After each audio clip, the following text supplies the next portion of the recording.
Bismillahirrahmanirrahim. Hello and Assalamualaikum everyone. My name is Absasali Justice Wali and I am a level 1 student at Rahan School, Islamabad Biratul Campus. Today we are going to do an interview with Paul Bowen. So let's start. Hello. Hello, hello. So my first question from you that can you tell to our viewers, can you introduce yourself for our audience? Yes, I'd be glad to.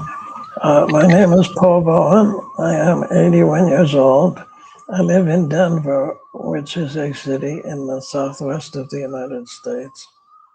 And I am married with two children and two grandchildren.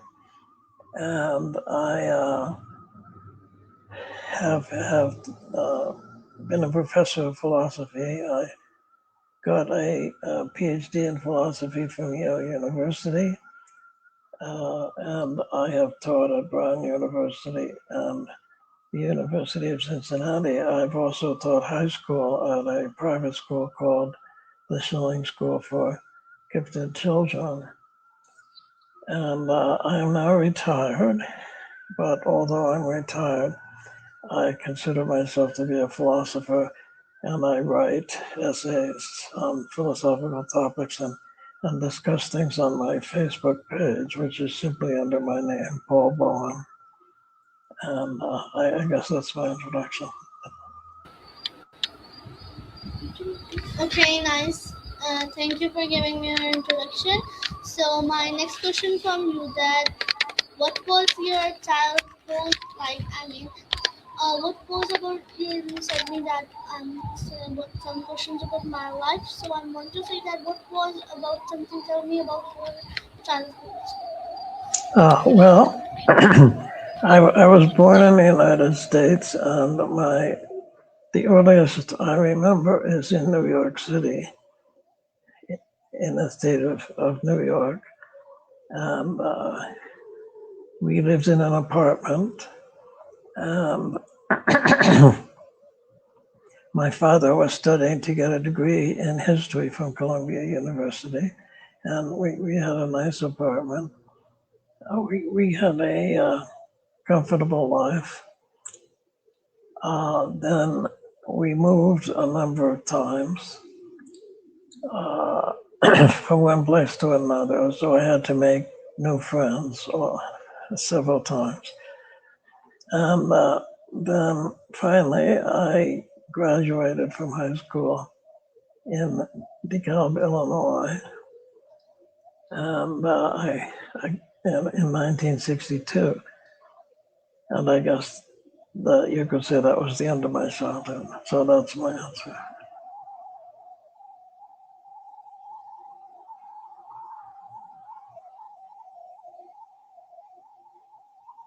Okay, so my next question from you that can you tell to your viewers that why did you choose to study in philosophy? Tell me that with details that why do you choose to study and something philosophy like that. Yes, well, I was a freshman in college, and I had a chance to choose a course. Usually, when you're a freshman, they tell you all your courses you're required, but I had a chance to choose one. And so I looked at the catalog and I saw this thing, philosophy, and I really didn't know what it was. But I thought, okay, let's find out about it. So I signed up for the course, and then the course interested me very much. It was very interesting to me, and so I went on and I took more philosophy courses, and I just kept going until I got a degree from Yale in philosophy. But I think it was my experience of that first course. It was very interesting to me. That essentially made me choose, although I could have changed my mind, I suppose. But as I took more philosophy courses, I still liked it. So that's my answer. Okay, that was so nice. And my next question from you that what was your experience to like when you start teaching students? Well, on the whole, I liked it. I liked I liked talking about philosophy. And when I was teaching high school, I also did other subjects. And I like talking about intellectual things because those are the things that interest me. And and I found that there are two kinds of students. One kind who loves the subject, and the other kind that is just taking it for some reason, like to get credit or to get a degree or something. And I prefer the first kind of student, but I'm very happy to teach the second kind of student. Even so, it was a very pleasant, pretty much a pleasant experience for me.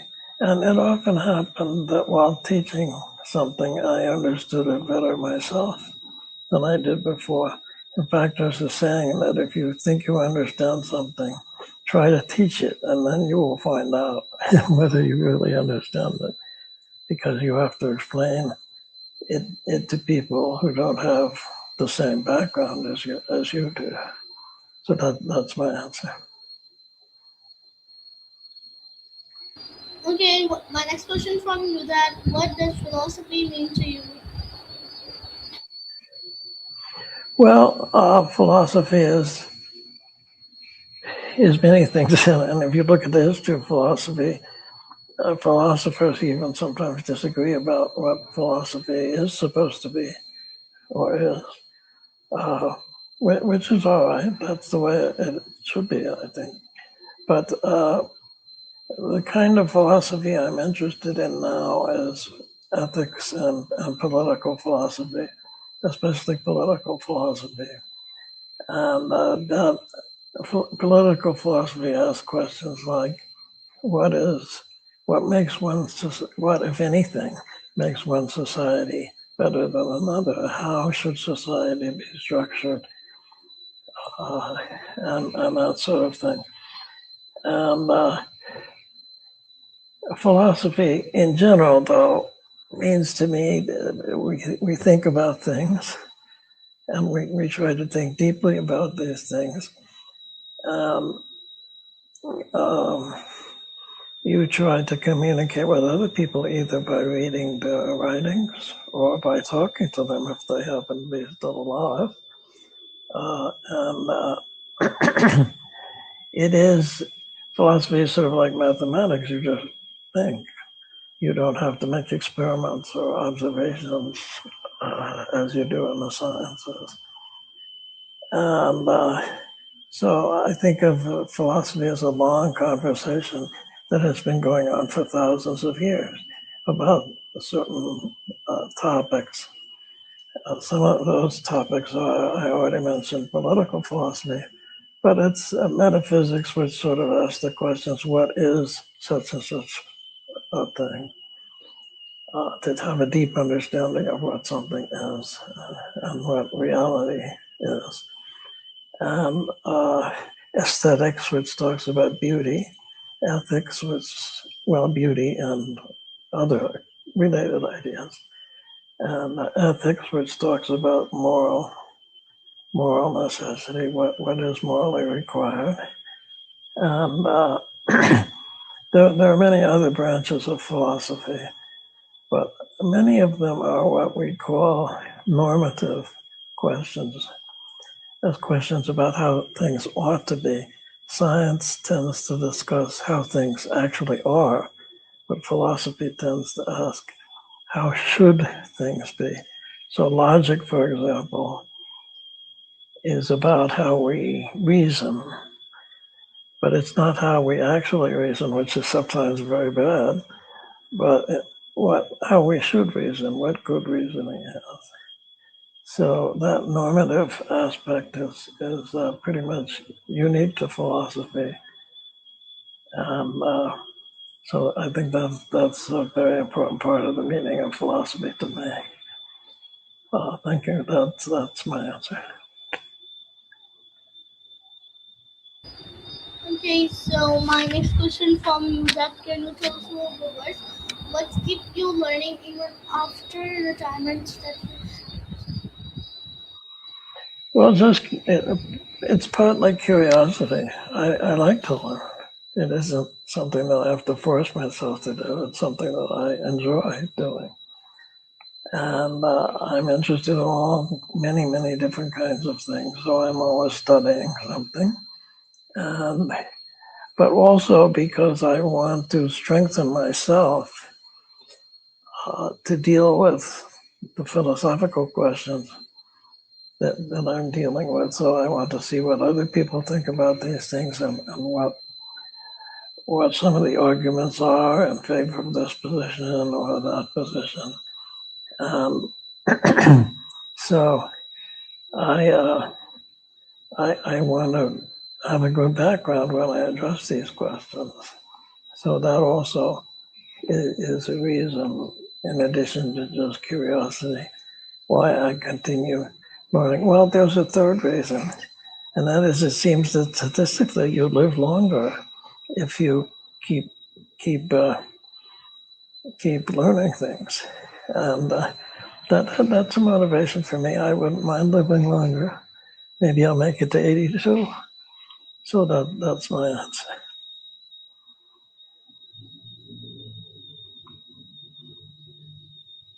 Okay, so my next question from you that what you think in a leader, what three qualities that a leader have? Well, that's a very good question. I mean, one very important thing is that the teacher should, I think, try to communicate why they love the subject, what's beautiful about the subject. If the student can come to love the subject, then they will study it just for that, and they won't have to force themselves to study it in order to meet a deadline or take a test or something like that. And that's a much better way, much more effective way to learn is that you love the subject and you want to know it. Uh, Also, I think a good teacher, it doesn't just try to fill the student's mind with facts, but rather tries to make the student think for themselves, which is tricky, right? Because you're their teacher, but you want to make them think for themselves. But this is what you should do, and you should try to make the students think about how they can change the world with the things they have learned. Uh, so they're not just filling themselves up with facts, but they're actually finding this useful to make good changes in the world. So I think that's very important. And to make people think is you need to give them problems. And in a way, I think a good teacher is the one who comes up with the right problems to give them. Uh, uh, the ones that they're ready to solve, but they will find it difficult, but they will succeed. And then when they succeed, they feel good and they want more. So I think that's very important. So that's my answer. Okay, that's very good to you. My next question from you that what inspired you to become a professor or a teacher? Well, I guess it was partly just my interest in philosophy. Because I value philosophy, I just naturally want to pass it on. I'm enthusiastic about it. It's like if you see something beautiful, then you turn to your friend and say, look how beautiful this is. Okay? It's just a natural thing to want to pass it on to another person. And so that I think that's important. Just the fact that I really like philosophy wants me to pass it on. Of course, it's nice also to get a salary for teaching. That doesn't hurt. Uh, we will need to eat, and so that was a feature also. But I think the main thing is what I said before. Well, I guess there's something else also. I think philosophy has something to offer the world. It can, if we can spread certain things about philosophy, I think it will make the world a better place. So uh, I believe philosophy can be a constructive force in the world. So for that reason, also, I I want to teach the subject and pass it on. So that's my answer.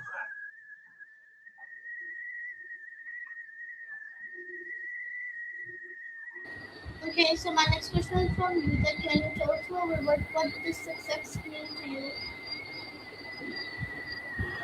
I think that I think that a person is successful to the extent. Well, I'm a little hesitant here because I'm still somewhat debating inside myself. So let me give you two answers. Okay. So the one side of the debate says uh, a person is successful if they flourish. And by flourishing, I mean they develop their abilities that they have. So most people have the ability to see if you develop that and you actually successfully see things as they are, then that's a little bit of flourishing right there. Or you have physical strength. Well, if you actually successfully lift something or do something else with this physical strength, then that's a little bit of flourishing. So my first answer is uh, that's what success is. It's when you can use your abilities to get something that is meaningful to you, to do something. Okay. My other answer is that it's important if you want to be really successful, you should flourish. That's fine. But I would have a stronger thing in that is that you would leave the world at any given moment. You can look back on you and say, I I have made the world a better place than it would otherwise have been.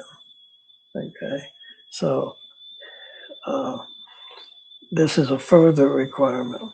This one says just flourishing. This one says yes, flourish, but also make the world a better place than it would otherwise have been. I'm not sure there's a conflict between these two, but you can see on the surface at least, this one is saying more than this one. So you could see some room for debate there. So that's my answer.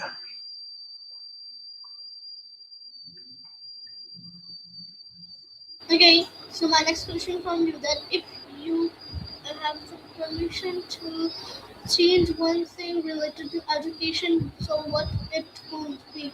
What you will change related to education? Well, that's a very interesting question. Yes. Uh, well, it all depends what. Well, I was saying before, you don't want to just fill the student with facts. I mean, there are times when there is some importance to that. I mean, to be a mathematician, you need to learn certain facts about mathematics. But in addition to that, you should be uh, passing on things that are beautiful and passing on things that will make the world a better place. And sometimes schooling focuses, I think, too much on just passing on facts and not on this other aspect. And I also wish that in the public schools more philosophy was taught. The trouble is people are very hesitant to teach philosophy because it involves values, and these are thought by many people to be private, and should the government should not be teaching values. People should think this out for themselves. And so that's a very interesting question. But I think I would like to see a little more philosophy taught in, let's say, high school level. Uh, and of course, moral education is good. I mean, and it will help a country to be better if it can raise the education level of its person, of its people. So that's my answer.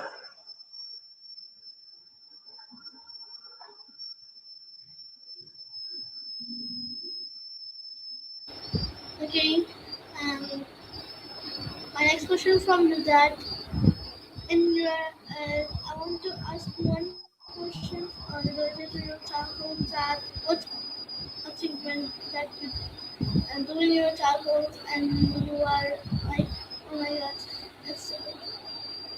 Hmm.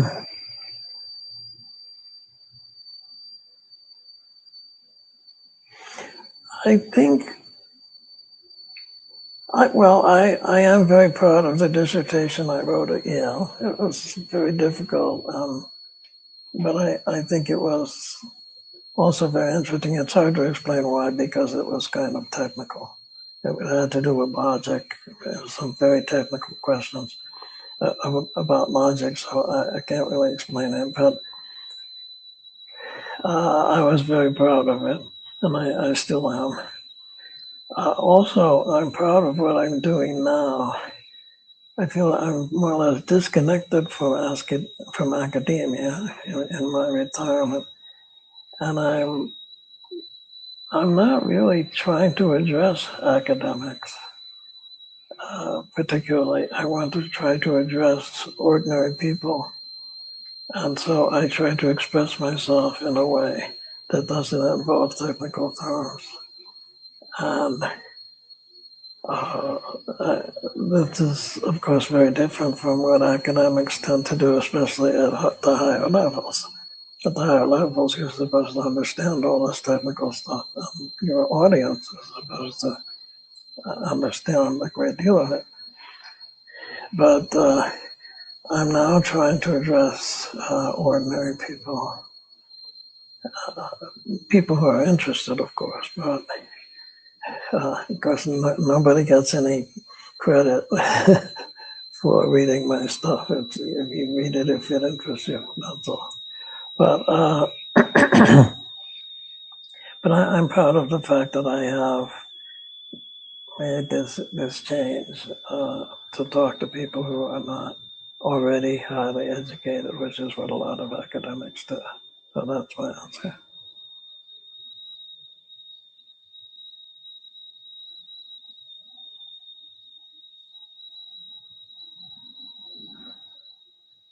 Okay, the answer was good. My next question from you that what is advice would you like to give to those peoples and to young peoples who can think some deeply.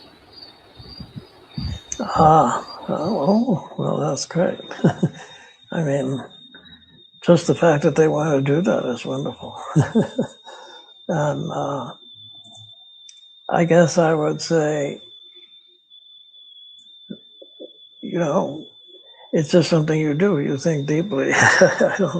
I guess what you want to do is maybe study some logic and study some philosophy to see how other people have thought deeply about things. And but at the same time, it's something that you have to do yourself. If these things fascinate you, then just see to it that you have some time without distractions, and use that time, some of it, just to sit there and think. Uh, and you can. It's also helpful to talk to other people who want to think deeply about things. Uh, Sometimes, if you only think by yourself, you tend to go round and round and cover the same ground over and over again. So, reading a book or talking to someone else can say, "Oh, I hadn't thought of that," and then you're not trapped in the rut that you were in. So, I think that's a very important thing. Accept input from other people. And when you have an idea, explain it to other people so that you can get some feedback on it. I would say this is wonderful. If you want to think deeply, you should be proud of yourself. It's a great thing. So that's my answer.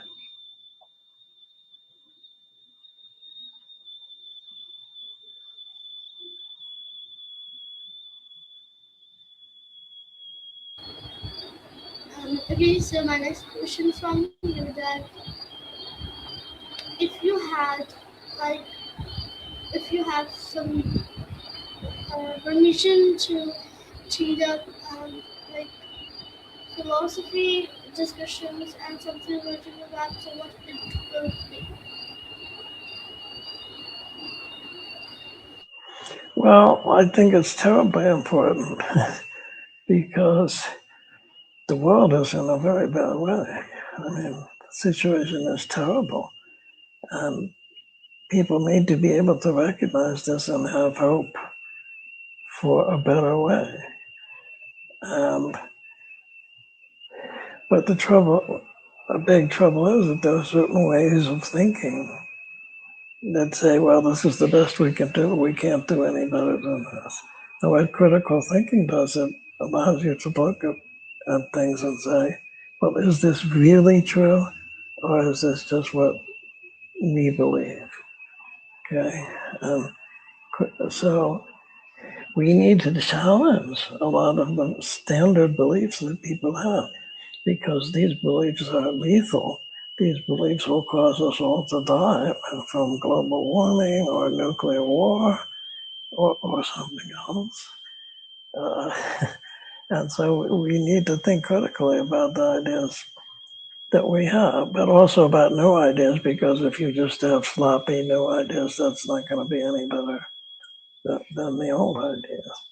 So I think we are at a stage in the history of humanity where we really need to think deeply about fundamentals of how we think society should be organized and what people should do. And if we don't do this, we're in big trouble. So that's my answer.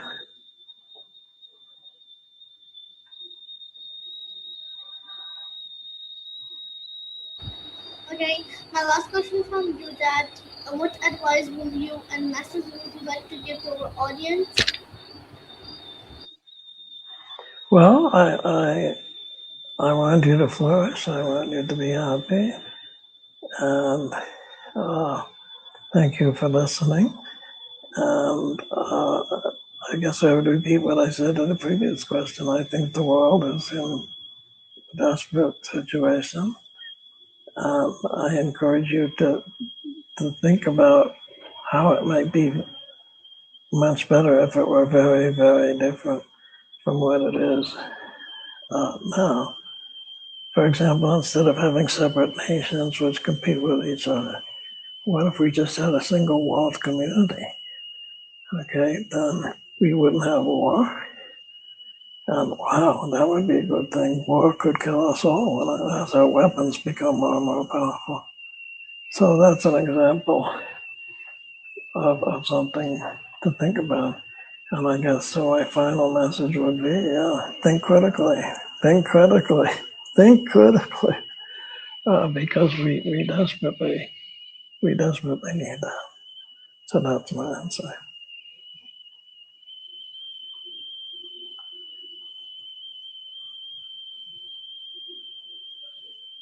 Okay, in the end, I want to say that so far this was a great interview.